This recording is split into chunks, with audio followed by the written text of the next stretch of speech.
Again, welcome to today's webinar, the Supported Education Services, a pathway to capping down for college students with mental health conditions.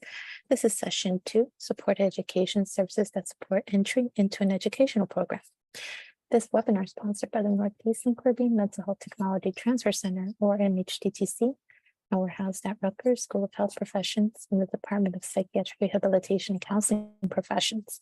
My name is Scotty Rivera, and I'm the project coordinator of this center. We'll be introducing our webinar presenter today. Next slide, please. The MHTTC is funded by SAMHSA, the Substance Abuse and Mental Health Services Administration, to enhance the capacity of the behavioral health workforce and to deliver evidence-based and promising practices to individuals with mental health conditions.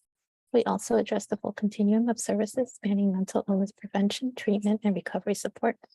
And this also includes training programs on evidence-based practices, wellness and recovery, school mental health, Hispanic and Latinx, mental health education, and online education courses.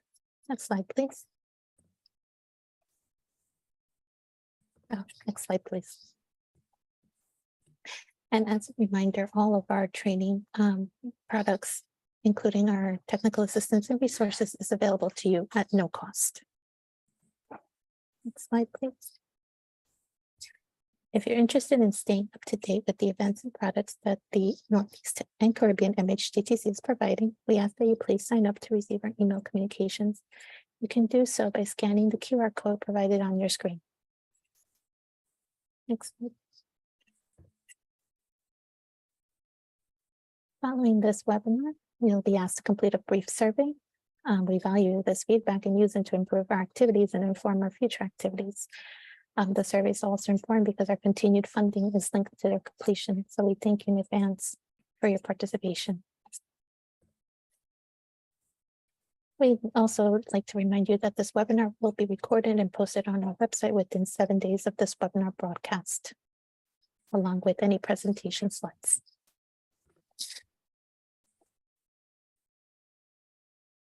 At the time of this presentation, Miriam Dolphin Rittman served as Acting Assistant Secretary for Mental Health and Substance Use at SAMHSA. The opinions expressed herein are the views of the speakers and do not reflect the official position of the Department of Health and Human Services, or SAMHSA. No official support or endorsement of DHHS or SAMHSA for the opinions described in this presentation is intended or should be inferred. We encourage you to interact with our presenter during this webinar by using the chat feature. Please post any comments or questions you have in the chat, and I'll collect your questions as we go and ask them of the presenter during the Q&A time towards the end of the presentation. During our webinar, our presenter may pose questions to you, so please use the chat feature to answer them. As a reminder, the MHTTC network is committed to using affirming, respectful, recovery-oriented language in all activities.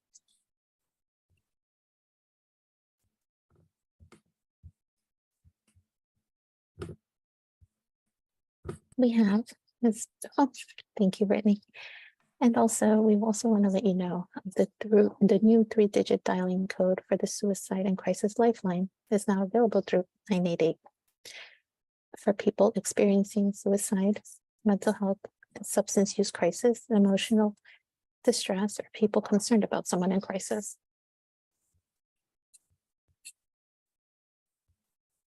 We have with us Brittany Stone with us today. Brittany is a lecturer in the Department of Psychiatric Rehabilitation and Counseling Professions at Rutgers University School of Health Professions, where she provides training and technical assistance and consultation and course instruction on psychiatric rehabilitation, mental health, and wellness. Much of Brittany's work as a researcher, trainer, and service provider has focused on promoting the career development of people with mental health conditions. She has worked in a variety of community-based mental health settings, where she develops specialized knowledge in supporting college students with mental health to complete post-secondary education. Brittany is also a co-investigator on 2 federally funded research projects, one focused on supporting post-secondary students with mental health conditions in career and technical education, and the other developing supports for college students with PTSD. Brittany is currently a doctoral candidate, counselor education and supervision. At this time, I will turn it over to Brittany and welcome everyone again. Thank you so much and welcome back, everyone. I'm looking forward to sharing some more information about supported education in today's session. So today's session is one of our shorter webinars. It's 60 minutes, where session 1 was 90, and session 3 will also be a 90-minute session. This is part 2 of our 3-part series on supporting students to get to cap and gown, and we're going to be focusing in this session to develop knowledge of assisting students to access and enter the educational program of their choice. So today we're going to talk about the GET phase of supported education services based on that choose, get, keep, leave framework. We're going to talk about the critical tasks associated with the GET phase of services. And I'll provide some tips and strategies on utilizing resources regarding funding, transportation, and other essential admission-related requirements. So just a refresher for those of you who may not have been present during last week's session, supported education follows the choose, get, keep, leave framework, which helps people make choices about the paths for education and training, get the appropriate education and training opportunities that they need to achieve their goals, and keep or maintain their student status until that goal is achieved. This approach provides that framework for you as a practitioner to be able to formulate plans, develop intentional interventions, structure your services, and anticipate future steps that the person is going to be moving into. So some of the principles of the choose, get, keep, leave model within psychiatric rehabilitation include self-determination. So through every phase of this process, we want to make sure that we are helping students to make their own choices, empowering them to do so, helping them to set their own educational goals and really think through what their options are, what their resources related to those things are, and accept responsibility for the educational process and journey that they're on. Additionally, students are to be actively involved in this process, determining the criteria for their own success and satisfaction, as well as helping to evaluate their progress in achieving and meeting their goals and modifying them along the way as desired. There's also, it's grounded in partnership between the treatment team, between the supported education specialist and practitioner, and the student. The student is valued for their knowledge, their skills, their strengths that they're bringing to this process. So it really is so foundational to have a good rapport and to have a good working alliance. And we're focused on development of skill set and environmental supports and resources. So we want to be able to identify and recognize the strengths that the person has, while also identifying the areas for skill development that are needed, building those skill development based plans, doing a lot of skill teaching work, and then connecting the student to the resources within their environment, campus, community, natural supports that can further enhance those skills and provide, really comprehensive, holistic supports. And then the type of supported education that we're looking at in this model is really a time unlimited approach. So services are provided as long as the student needs through all phases of their educational process. So historically, the choose, get, keep, leave model was developed with 3 phases of service: choose, get, keep. More recently, SED has added that leave phase, which focuses on intentionally choosing to take steps to pause, terminate, or complete education. The aim of the choose phase, as we discussed in our last session, was to really focus on selecting the educational environment, the training program, whatever type of major or school was compatible with the person's values, skills, interests, learning needs. The get phase of service that we're going to be focusing more on today aims to secure admission to that preferred educational environment, vocational training program, college, university setting, whatever it may be.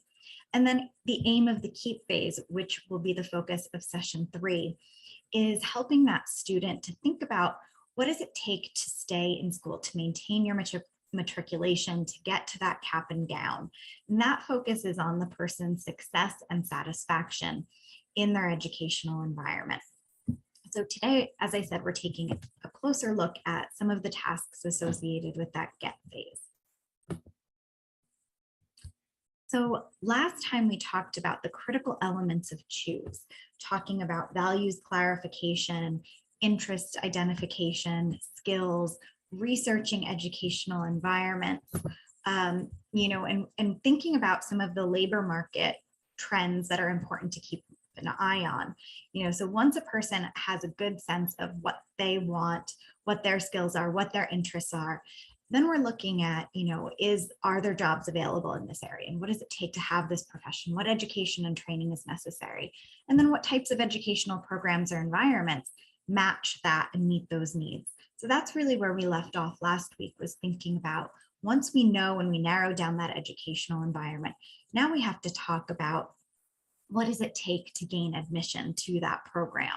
So the get phase of service is usually a shorter phase of service, and it's really, really targeted and intentional. It entails identifying and fulfilling the requirements for entrance.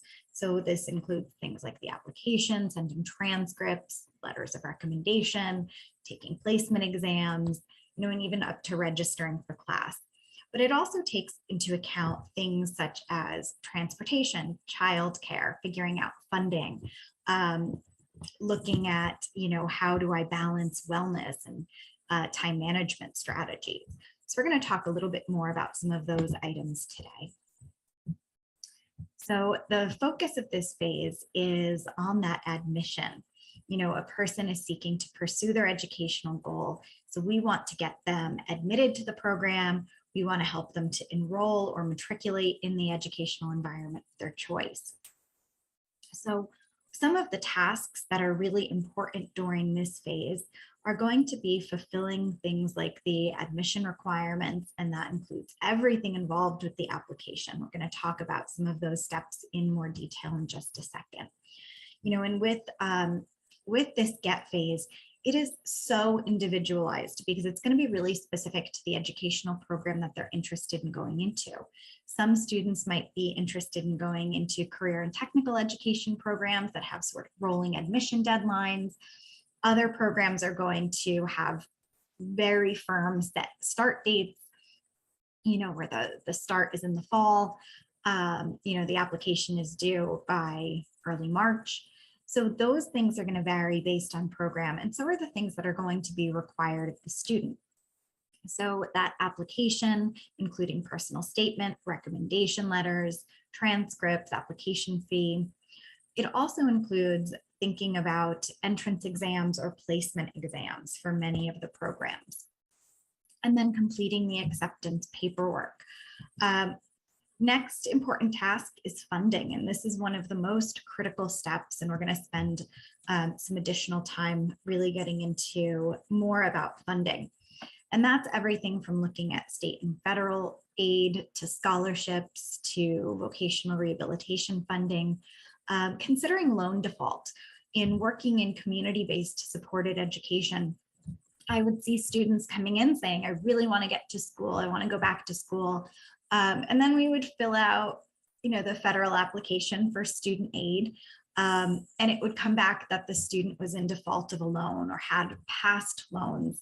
And we needed to figure out what that process was to bring them up to good standing so that they could continue to pursue their education again. Thinking about additional expenses when it comes to school. School, especially higher education and academic settings, tend to be very expensive with lots of fees, textbook fees, technology fees, potentially housing, and cost of food, cost of supplies. So it's important that we're considering budgeting and we're considering alternative financial solutions for some of those items. We also want to make a plan for transportation, ensuring the person has reliable transportation to get to and from campus if needed. If the student is going to enroll in online classes, that they have the right types of technology available to them so they're able to access their learning management system, have good, strong internet signal if they're doing synchronous web-based courses. and that they're able to navigate the learning management system that their university uses. We might consider things such as housing if the student is moving or has unstable housing within the community, the registration process and enrollment. So the student is making sure that they're getting the classes that they need or that are required for their major. They're not going to be taking extra courses that are unnecessary for them. That we're considering doing a campus orientation, helping the student to navigate the campus. Some schools, it's really intuitive where things are laid out. Others are big sprawling campuses and you're taking buses from one place to the next. So an additional task is to really help with that process. Familiarization with the learning management system, which I mentioned. Assessment of skills and strengths is another really important area. During this phase, it's critical that the student have some type of organizational system or time management system, as it is very deadline intense and specific. So you'll start to get a sense of what their time management and organization is like. What types of reminders need to be put in place? What type of calendaring system is used or alerts are used? Where are you, keeping your electronic files and the drafts of your personal essays? So you're starting to get a sense of those things and helping with skill development through this process, as well as honing of wellness strategies, or if the person you're working with uses wellness recovery action plan, perhaps it's taking a look at, is everything working for you? How might these things need to be modified in the educational environment? And then finally, another element of this phase of service is identification of community and natural supports. So who else is working to support the student, and to thinking about how they're connecting to the people that are in their life and other community resources. Is there transportation assistance? Is there services like vocational rehabilitation? Is veteran services going to be, a resource for the student? Do they have a family member or friend who can help with transportation to campus, or with proofreading, or with an application fee? So we're starting to think about who is in the person's life that is going to also support this educational goal attainment. I'm going to pause for a moment. I think I see something coming up in the chat. Okay. Student is in default of a private public loan. They cannot get funding from filling out FAFSA. So if a student has defaulted on a federal loan, that is true. They cannot get funds from FAFSA until that loan is in good standing. There's a resource that I've linked toward the end of the presentation, and we're going to talk a little bit more about financial aid in a few minutes. The loan would have to be brought into good standing. Typically that takes about 6 months of good faith payments on that federal loan in order to qualify for another loan, but it would depend individually on a student's process. When it comes to private loans, this varies as well, and it really depends on the student's financial status, but it certainly can impact the student's ability to get future federal loans. So I do have resources. The National Student Loan Database or data system is one of the resources that students can go on to check to see if they have outstanding student loans. Sometimes, people don't know what they have outstanding. It's been so long. They've moved several times. And so it's always good to go on that site and check and see what's under that student's name. But I'll come back to your question, Sherry, if I don't end up answering it.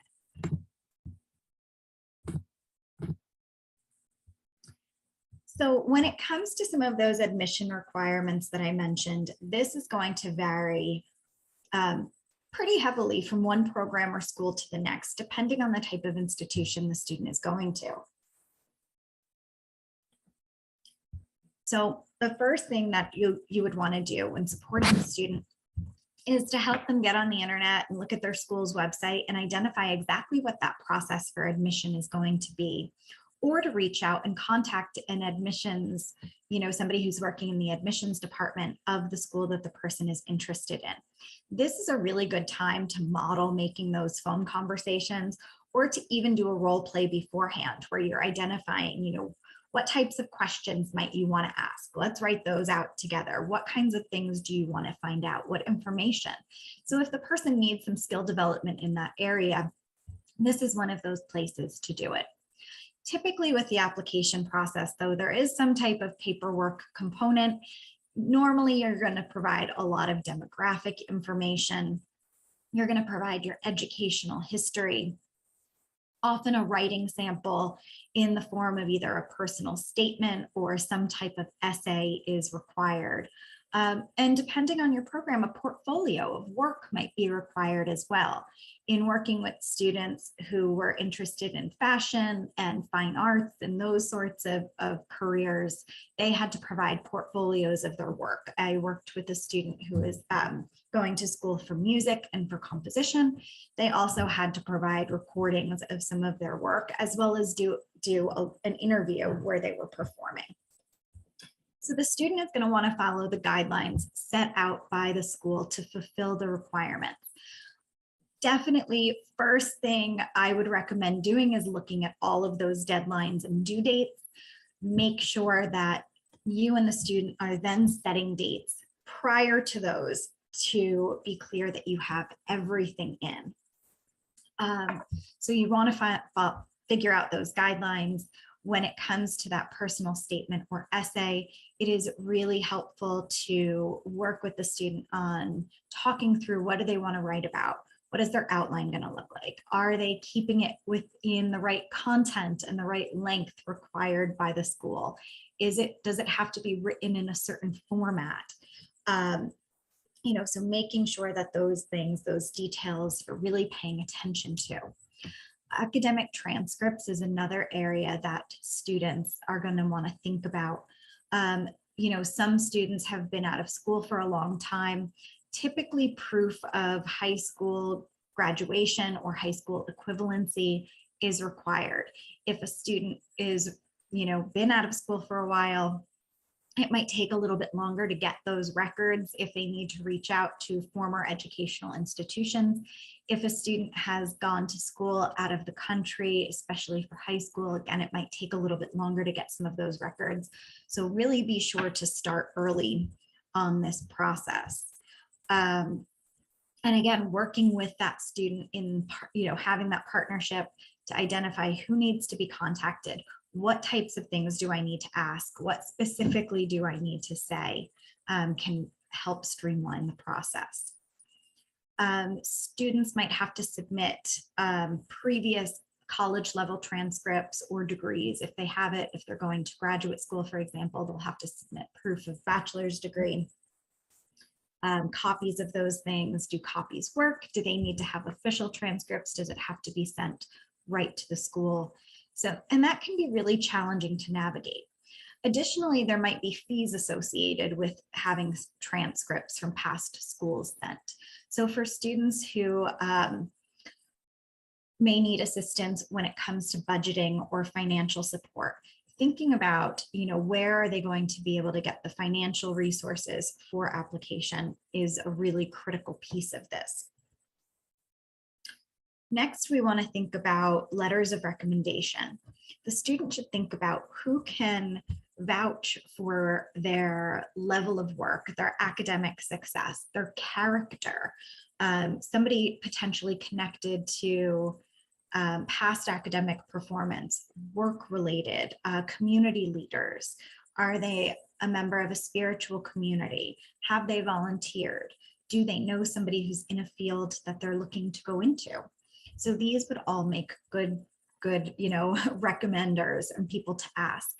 You may also want to work with the student about how to ask the person and how far in advance do they need to provide that notice.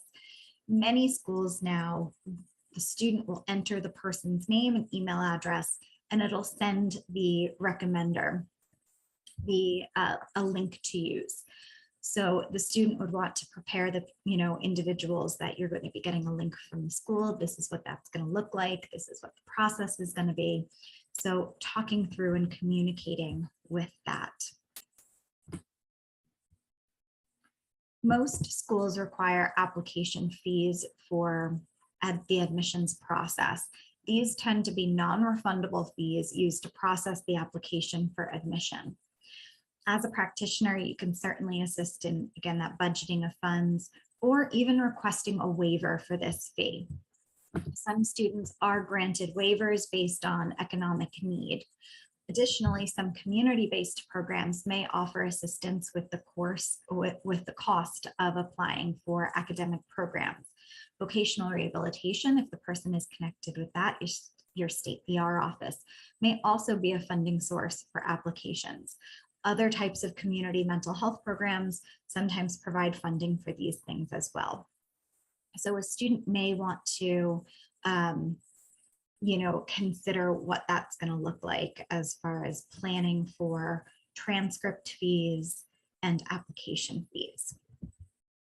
Now, some colleges and universities, especially within state-based systems, are starting to use standardized applications that allow students to just complete one application that can be submitted to multiple schools. If your state is using some of these streamlined standardized application, it really does help a lot because it keeps materials really nicely organized. Students are able to enter it into kind of one database and have it sent out. It also helps to keep costs down because there tend to be one flat fee rather than multiple fees for multiple schools. So you have to check with your state and see if your state is using anything like that. As I mentioned, it's really critical during this process to make sure that you are aware of the important dates and you're entering them into some type of planning system, calendaring system, setting reminders for these various components at least 1 week in advance, having those reminders come through, and setting due dates more in advance so that you're really able to take a look at everything. Setting various goals and timeframes is important during this process, and checking in regularly. Taking some time to think about how you're chunking these tasks may also be really useful, especially for students who may have some difficulty with executive functioning. So the application process can really be huge and it can feel very overwhelming and very daunting. So helping students to break down these tasks into manageable chunks and following up according to that might be a great strategy to help, and to start to build that skill as well in this process. So another thing to consider when we are thinking about the admissions requirements include the admissions interviews, our entrance and placement exams, and acceptance paperwork. Jumping too quickly. When it comes to placement testing, nearly all 2-year and many public, and even some private 4-year post-secondary programs require some type of entrance exam or placement testing. Typically, these are for things like math, reading, writing. Some programs also require it for foreign language or science-based courses. Often these tests are done after a student has been accepted to the institution, but sometimes it might be part of that admission requirement. These are typically computer-based tests designed to measure the skills that the students already have or the knowledge that they already have in a particular domain area. And these tests are used to determine which level of classes that a student may need to get placed into. For some students, this might mean that they're skipping some intro level courses. For other students, it might mean that they need to take remedial coursework in order to further develop the skills necessary for that subject area to better prepare them for the academic work.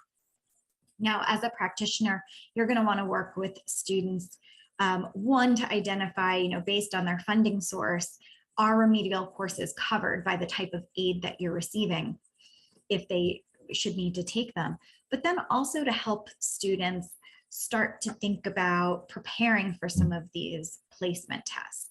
So check the school's website. Some schools offer study guides for placement exams or sample tests, additional information that they can use to prepare for the placement test or what to expect. Using those materials, you can really, again, start to identify what are the student strengths and let's develop a plan to start addressing some of the areas of need that they might have. We also want to recognize that testing, some students may require accommodations when it comes to testing. So they should check with the school's website and with disability services or admission to determine how accommodations can be granted for placement exams. So that process might be a little bit different than applying for academic accommodations, because it's typically, it might typically be offered before the student is matriculated. So practice tests can help students with, developing strategies. You can start to talk with students about developing wellness strategies, anxiety management, or, test anxiety management strategies, and then academic accommodations for the placement test as needed. Admission interviews is another area that you're going to want to talk to the student and help them to prepare for. So just like in supported employment services, when we're prepping for interviews and we're doing mock interviews and helping somebody to identify, if they have the right clothing, the right materials, if they know how to answer standardized questions, we're going to do that within supported education as well to prepare for admission interviews. So using mock interviews, doing role plays are strategies that can assist the student in being able to start to prepare and practice responses for some of those interview questions. Tell me about yourself. Tell me why you're interested in pursuing this career. Tell me what those career goals might be. Tell me about experiences that you've had that are relevant to your educational goals. So you're going to want to work with the student to start to think through some of those answers to those questions, as well as strategies to manage anxiety around interviewing. Interpersonal skill development is another one. Now, a newer strategy to prepare and to prep for interviews could be using AI programs like GPT. Some people have been talking about, there's a debate in higher education. Is this going to be a useful tool, or is this going to be, kind of a destructive force? But it is a strategy for interview prep. The student is able to put in various prompts related to the major or their field, and ChatGPT can spit back some common interview questions that might be asked. And then the student can start practicing, how they would like to craft their answers to those questions. But practitioners might need to work with students to see, what are their strengths in this area? What types of things do they need to best prepare? And that's for in-person or virtual interviews. If an interview is virtual, and you can see up on your slide, we want to check on some of the following items. Does the student have a quiet space to be able to do the interview? Is there somewhere where they're going to have privacy? Do they have a stable internet connection? Are they going to be free from interruptions? Do they have a working camera and microphone? And checking, helping the student to check those things, to streamline those things, so that the day of the interview, everything is as seamless as possible. If the interview is in an educational setting, on the campus, we want to think about, do you have a reliable way to get there so that you can get there on time, or preferably a little early? Do you know how to get there? Are you taking public transportation? Are you going to be driving? Do you have instructions? Do you know where to park? Do you have a way to get home once your interview is over? And then things such as, what type of clothing are you going to wear? Do you have professional attire? Do you have clothes? Do you have shoes? So that way you're showing up to the interview in a way that is representative of the school program, that you're seeking admission for. And does the student need supplies or materials for the interview? Are they going to be doing a technical or hands-on demonstration? As I mentioned, in working with fine arts students, both who were, in the art field and having to bring portfolios, as well as the music field. Additionally, I worked with a student who had to bring a creative writing sample, to an admission interview. So are they going to be doing any type of hands-on demonstration? Do they need to bring samples or materials with them? So we want to help to ensure that they're properly prepared as best as possible. And then there's typically some type of admission or acceptance paperwork. You know, the student might get accepted, and then when you get that letter of acceptance, what do you do with it? You know, again, looking at what are the deadlines for accepting, what are the deadlines for deferring, what is that process going to look like? So helping the student to identify those things, send in, you know, any fees that are associated with holding a spot. Now let's talk about funding for a few minutes. So funding, this is one of the most critical tasks during the GET phase of service. You know, and through this phase, we're really looking at the exploration, identification, and then being able to secure finances to fund an educational pursuit. So I want you to consider for a moment how you funded your own educational experience. You know, were you able to get scholarships? Did you get grants? Did you get loans? Did you cobble all of those things together? Did you do work study? Did you stretch out your educational program so that you could fund it, you know, over the course of several years or semesters? So the cost of education, because it is so very expensive, is one of the most common barriers cited by students hesitant to return to school. It can be a confusing process. It can be a really overwhelming process for many people to try to think about, how is this going to be feasible? How am I going to be able to afford all of these things? So it's really important that you're providing support through this process, that you're helping the student to educate themselves, that you're helping the student to connect to representatives from the financial aid office at school or the scholarship office, or, you know, EOF at school, that you're helping them to connect to family members or friends who can also support them, or even other trusted professionals, so that they're able to get as much support as possible. You know, and we want to keep in mind that many students, it's typical for students to use a variety of funding sources to pay for their education. You know, many people have to combine a couple different scholarships with state and federal grants, plus take out some loans. So that's why, you know, if we think back to session one, when we were talking about looking at some of that labor market information, looking at, you know, job openings and job outlook, we want to talk about what that's going to look like when it comes to funding.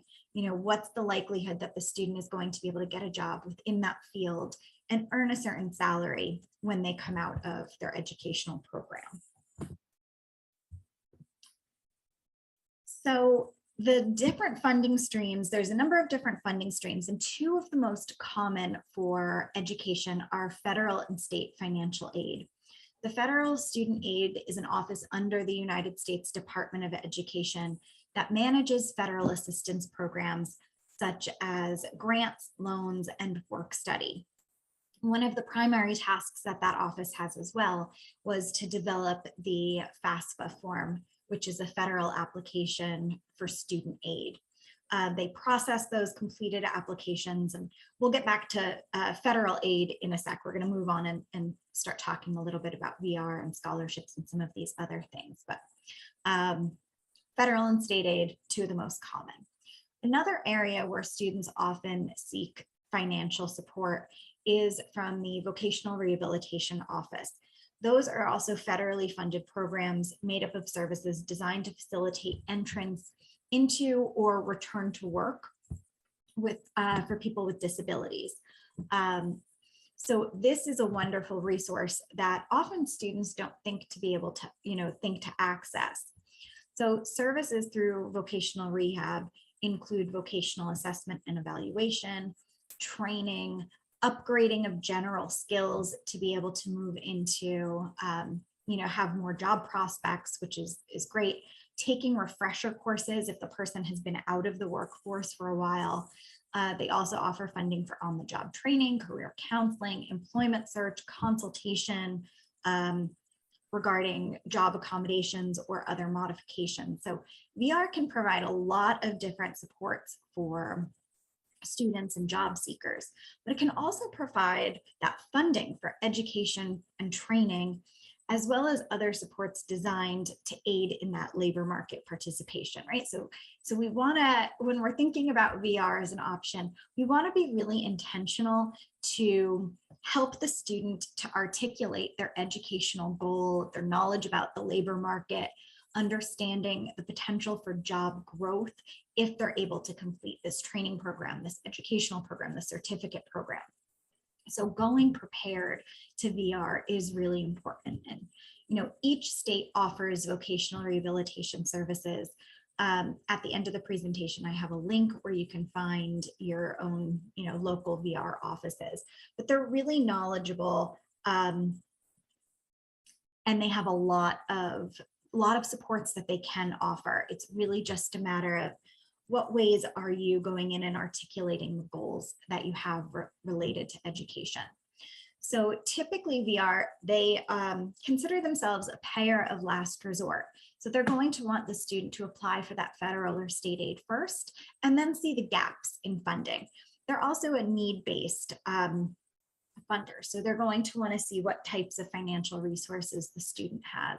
But then they can pay, whatever those gaps are between the federal and state aid that the student gets and the remainder of those costs. Additionally, VR has paid for things like glasses, hearing aids, books, transportation. So it's really a matter of how your request is presented and the relationship, I think, that you have with your local VR office. So it's a wonderful underutilized resource. Scholarships are another area. And as I said, often funding for education really has to be pieced together from multiple sources. Scholarships are a big one. And these can come from a lot of different places. The school itself, the community, public and private organizations, and they're usually offered to students who meet certain requirements, right? So maybe it's offered for all biology majors can apply for this, or students with a grade point average of a 3.5 or over, students who volunteer at a community-based senior center, or based on personal characteristics like left-handedness, or for students with mental health conditions, or for student veterans, or for people in recovery. So you have to do a little bit of legwork when it comes to finding scholarship funding. Starting with your school's scholarship office is a great place to be able to do this, but then also just web-based searches. See what's available within your community, see what the national scholarships are, and again, pay attention to what those deadlines are going to be. Often when you complete a federal application for student aid, it triggers with the school information about school-based scholarships to be sent to you, but certainly seek those things out. Contact the school's office if you're not seeing those things come through. Another area that, again, I think is an underutilized one is looking at federal apprenticeship programs or apprenticeship programs within your state.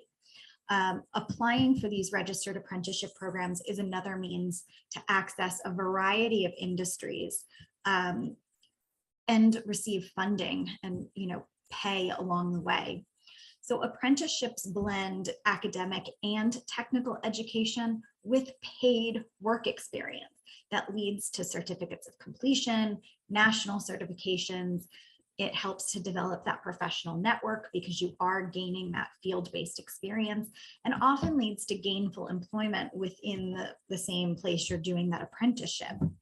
If accepted into the apprenticeship program, employers are going to pay a competitive salary during your educational process, as you're getting hands-on work. So again, at the end of the presentation, there's a link for some of the apprenticeship-based programs. Those are really fantastic options, especially for students who are interested in career and technical education. And then we also have private loans. Private loans are non-federal loans made by private organizations such as banks, credit unions, state-based or state-affiliated organizations. And these all have terms and conditions set by the lender. So they're going to vary tremendously. The interest rates are going to vary tremendously. And private student loans, while an option for some students, tend to be more expensive than utilizing federal or state-based loans. So moving back into some of the federal student aid, as I said, this is the office that manages student financial assistance programs. These programs are authorized under Title IV of the Higher Ed Act of 1965, and they provide grants, loans, and work study funds to students attending college or career schools, career and technical education programs in some instances. They developed and they processed the free application for federal student aid, or the FAFSA, and that's the application used to determine a student's eligibility for aid. These have to be completed each school year. A new one needs to be done. And they have to be completed in order for the student to be considered for most federal student loans. Even if the student is not eligible for need-based aid, they typically still have to do it. Now, typically the application for state aid is rolled into completion of the FAFSA. However, each individual state may require additional paperwork and additional documentation. Let's take a look at some of the things that are offered through federal student aid.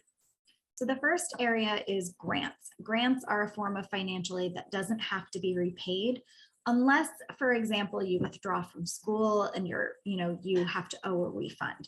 It's really important that you're reading the terms and conditions of any grant or loan that's accepted and helping the student to understand what these things mean. I know when I was a student, I didn't look at anything. I just signed my name because I knew I needed the aid. But I really wish that things had been explained more clearly to me when I was going through the process. So this is one of the things, as the practitioner, you're going to be working with students and you want them to understand what they're signing on to. So grants, as I said, don't need to be repaid unless you breach the terms of that grant.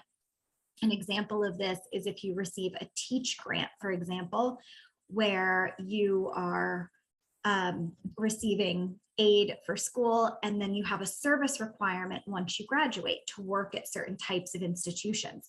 If you choose not to fulfill that service obligation, then you're going to have to repay that grant.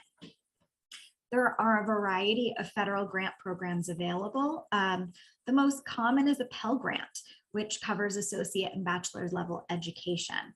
But there's also a federal supplemental education opportunity grant, the TEACH grant, as I just mentioned, which is teacher education assistance for college and higher education grants. And there are also Iraq and Afghanistan service grants available. More information can be found on that federal student aid website. The next area of funding is the federal work study program, which allows a student to earn money to pay for school by working part-time, typically on campus. Students are earning at least the federal minimum wage. However, they might be able to earn more depending on the type of work that they're doing and the skills that are required for that position. Work study awards typically depend on when you apply, your level of financial need, and your school's level of funding that they qualify for. And loans. Loans are one of the most common means of students paying for school, and federal student loans, these are loans that are made by the government. They have specific terms and conditions that are set by law, and they have a lot of benefits that private loans might not have, such as a fixed interest rate, income-driven repayment, and those things really aren't typically offered by private loans. There are two types of loans or two categories, I should say, of loans that are offered through federal student aid. The first being need-based aid. These are based off of financial ability to pay for school. That includes a Pell Grant, for example, work study program, subsidized loans. Subsidized loans, you might hear the different, what's the difference between subsidized and unsubsidized? Subsidized loans are need-based loans, and they have slightly better terms to help out students who have a greater financial need. What happens here is the federal government is subsidizing the interest while the student's enrolled at least half time or even during periods of deferment. The interest doesn't begin to be charged until 6 months after termination of education. Whereas in non-need-based types of aid, which includes unsubsidized loans, the student is required to pay that interest the day they sign that loan. Their interest begins. So the non-need-based aid is based off of merit, other associations such as Honor Society, racial or ethnic classification, disability type. It could be based off a lot of different things. And students are able to qualify for unsubsidized loans. As I said, these are loans that students are able to get even if they don't have a financial need. The school determines the amount of the unsubsidized loan that the student gets offered. And as I said, the student is responsible to pay the interest from the time it's accepted. These types of loans are available both to undergraduate students and graduate students, and there's no requirement to demonstrate that financial need. So a lot of different types of programs, there's a lot of nuance between the need-based and non-need-based and the different types, like the direct loans versus federal Perkins loans. There's links at the end of the presentation to really learn more about this, but it is highly recommended that you talk to somebody in the financial aid office, utilize that federal aid website. And just before accepting any federal or state aid, really familiarize yourself, help the student to familiarize themselves on the implications of taking out student loans. That includes knowing the difference between what's a subsidized and what's an unsubsidized loan. Some students are going to be offered both, and then it's figuring out what makes more sense to accept. They want to know what the repayment options are, accrual of interest, information about what happens with loan default. And at most institutions who accept that federal and state aid, there is those on-site resources. There is a financial aid department. Connect the student to that, make sure that they know who to talk to.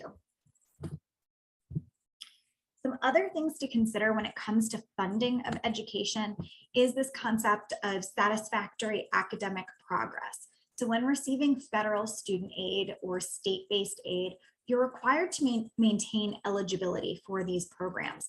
And to measure this, the educational institution adopts a process of assessing what they call satisfactory academic progress. This is done to ensure and to determine if the student is meeting their educational requirements and is on target to graduate on time with the degree or their certificate that they're enrolled in. The process for determining satisfactory academic progress might vary across schools. Typically, what they're looking at is, did the student complete at least 65% of the attempted credits per semester? So if you see, a student is failing classes or signing up for classes and withdrawing mid-semester, that is going to impact their satisfactory academic progress, which means they might not qualify for federal aid that next year. There is an appeal process if the student, is denied aid because of satisfactory academic progress. A student can appeal. They have to talk about, what is their plan for improving, what resources are they connecting with. But it's not just, you get a Pell Grant and you have it forever. They really are making sure at this point that students are meeting those educational requirements in order to continue to get that aid. We also want to think about other costs. So tuition obviously is the big one. Housing is another huge one, but there also may be additional fees outside of those costs. And that could be things like technology, labs, graduation costs, graduation application, cost of cap and gown. There's also going to be costs for textbooks, learning materials, supplies, uniforms, and that's going to vary. So you'll want to either have the student speak with or seek out information on the school's website to learn more about some of those additional costs associated with education. And then when it comes to justice system involvement or students with criminal convictions, many state and federal funding options might not be available or might be available through alternative funding streams. We might have to explore more scholarship opportunities.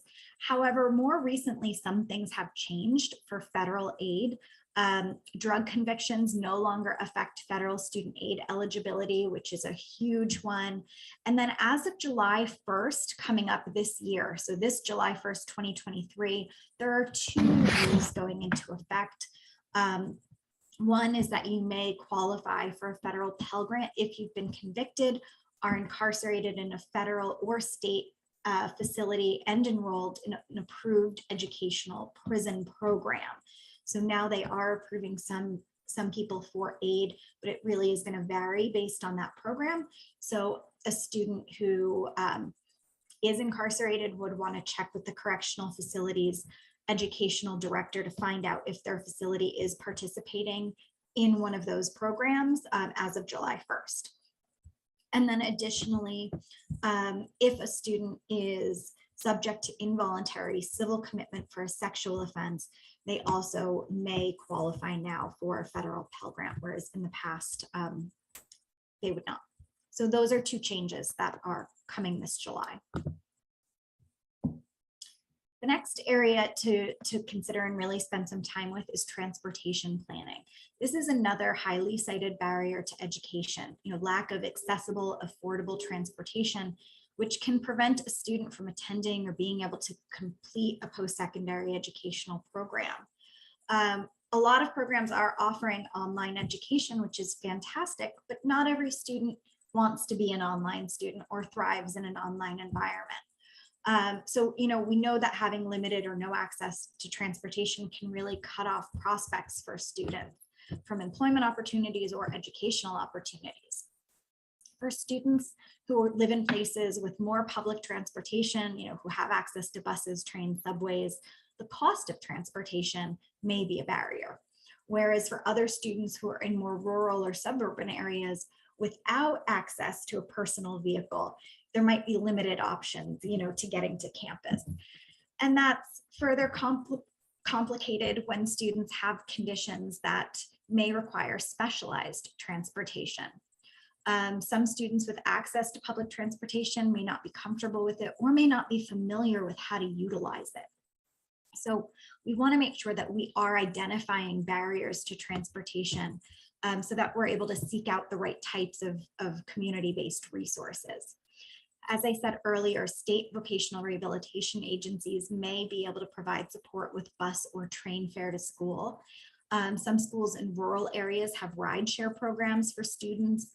Other schools have school-sponsored shuttles or discounted transportation rates for students. Here at Rutgers, students are able to buy a Student New Jersey Transit Pass, and we have campus-based shuttles. So look at and see what types of options are available at the educational institution.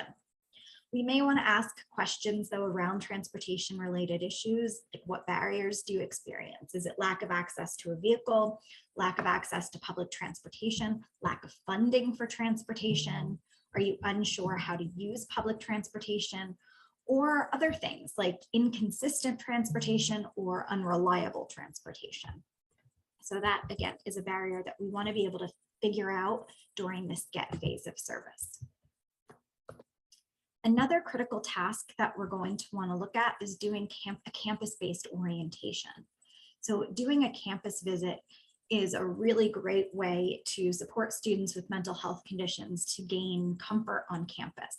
And this is everything from identifying the location and the route that they're going to take to get to the school, to also thinking about what buildings our class is located in. Where's the library? Where's the cafeteria? Where are the bathrooms? Where are social clubs? What are the places on campus that I'm going to be spending time? It provides students with an opportunity to become familiar with the campus, to feel more confident on their first day of school, to troubleshoot any barriers from getting one place to the next. Like if I sign up for this class that ends, at 10:15, can I get a 10:30 class if I have to take, campus shuttle to the other side of campus?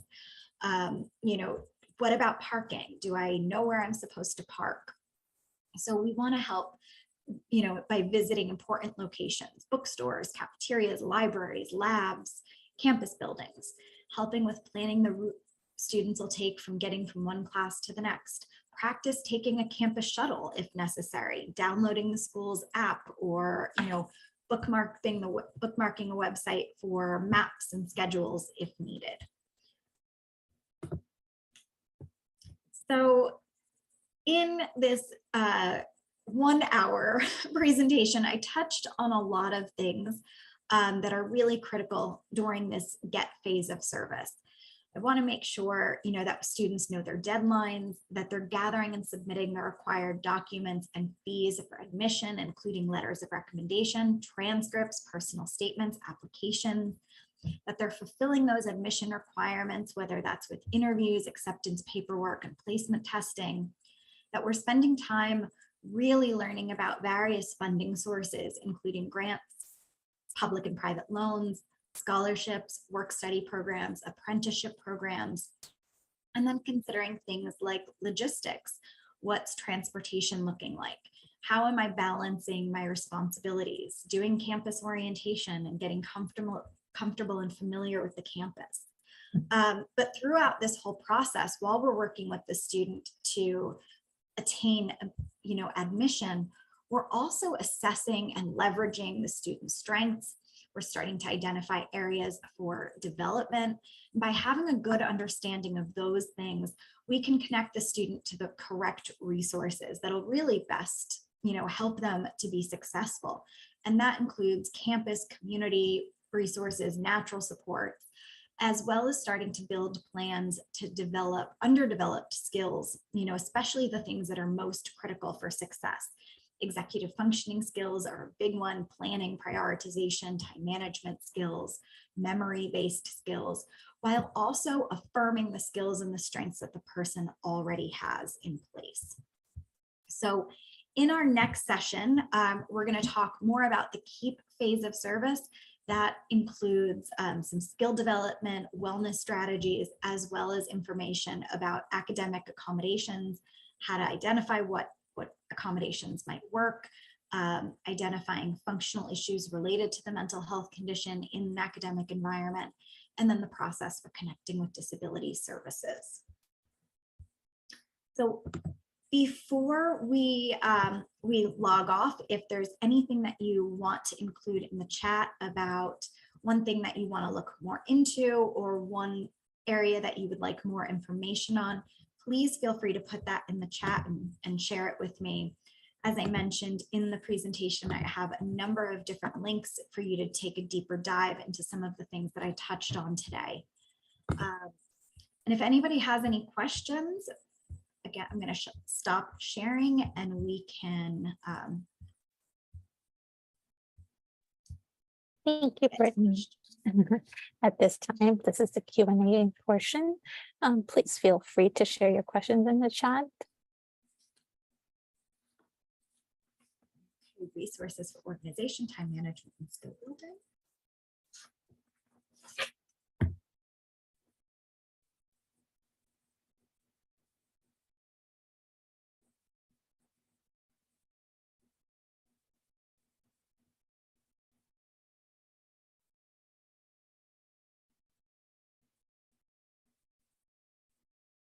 At this time, I'm going to pause the recording since maybe someone may want to unmute their mic.